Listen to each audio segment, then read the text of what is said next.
They didn't fight to kill you. They fought to take you alive. Broken bones meant victory.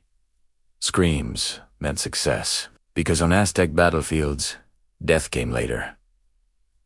This was the skull harvest. Most empires fought to conquer land. The Aztecs fought to feed the sun. Their wars weren't about territory, they were about survival of the universe itself. In their worldview, the gods needed nourishment, a vital energy found only in human life. Without it, the sun would stop rising, plunging the world into eternal darkness. So, war became a sacred duty, a cosmic hunt.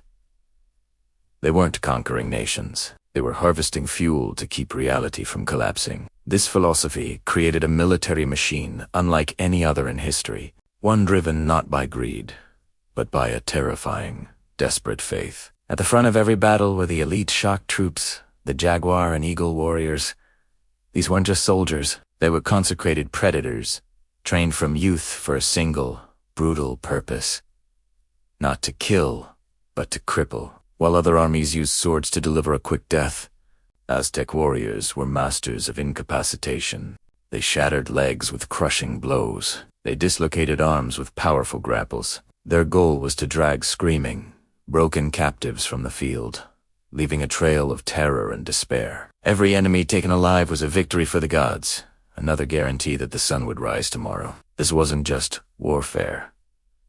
It was a ritualized hunt on a terrifying scale. Their primary weapon wasn't a sword. It was the Makuahuitl, a heavy wooden club edged with razor-sharp obsidian blades.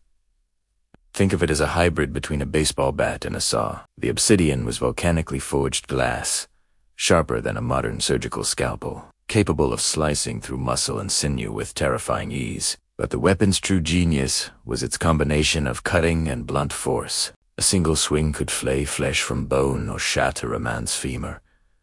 It wasn't designed for a clean kill. It was designed to disable, to maim, to break an opponent without ending their life. It was the perfect, horrific tool for harvesting prisoners. This reputation became a weapon in itself. Word spread fast among neighboring tribes. Enemy armies knew that fighting the Aztecs meant facing a fate far worse than a simple death on the battlefield. The thought of being captured alive, of being maimed and dragged back to the great temples, was a psychological poison.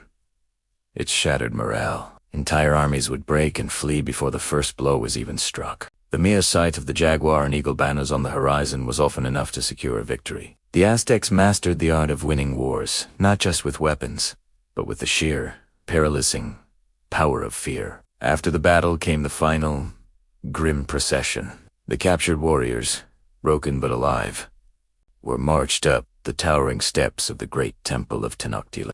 Before the eyes of the city and the gods, their lives were offered in a solemn, cosmic ceremony. This wasn't seen as an act of cruelty by the Aztecs, but as their most profound and necessary duty. It was the ultimate payment to the forces that governed their world. When the Spanish conquistadors arrived, they saw only savagery. They couldn't comprehend the complex, fear-driven faith behind the bloodshed. They faced an empire willing to do anything to keep their son from dying, an empire built on the harvest of skulls.